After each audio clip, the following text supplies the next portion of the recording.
सोलापूर शहर गुन्हे शाखेकडून 2 घरफोडी व 1 चोरीचा असे 3 गुन्हे उघडकीस दिनांक 22/3/2024 रोजी जोडभाईपेठ पोलीस ठाणे सोलापूर शहर हद्दीत रात्रीच्या सुमारास रघोजी ट्रान्सपोर्ट येथून 1 टॅब, एकलव्य करिअर अकॅडमी येथून 2 मोबाईल फोन तसेच SBI कॉलनी येथून 1 मोबाईल फोन चोरीस गेले होते। त्याबाबत जोडभाईपेठ पोलीस ठाणे सोलापूर शहर येथे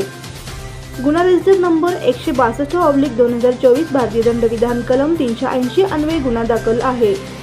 त्याचप्रमाणे दिनांक 25/3/2024 रोजी जोडभाईपेठ पोलीस ठाणे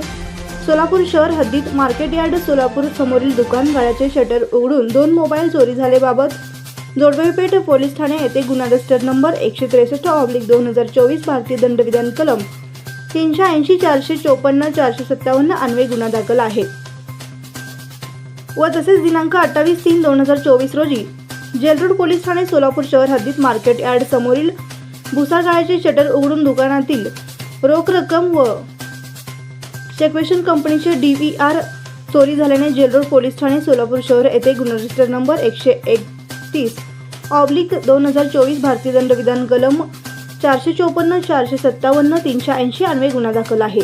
वरील नमूद तिन्ही उघडकीस घटनास्थळी गुन्हे शाखेकडील सपोनी जीवन निरगुडे व त्यांचे तपास पथक यांनी भेट दिले।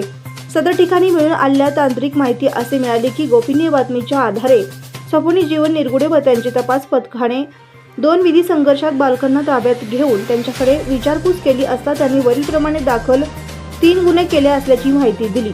त्यानंतर त्यांच्याकडून सदर गुन्ह्यात चोरीस केलेले DVR रोख रक्कम व 4 मोबाईल फोन व 1 टॅब असा एकूण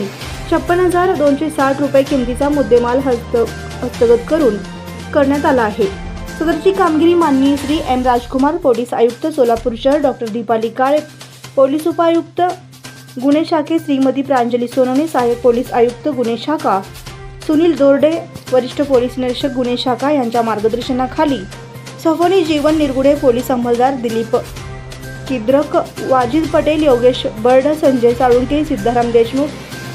अजय गुंड, रत्ना सोनवणे, सतीश काटे आणि सायबर पोलीस ठाणेकडील अविनाश पाटील, प्रकाश गायकवाड, मच्छिंद्र राठोड यांनी केली आहे।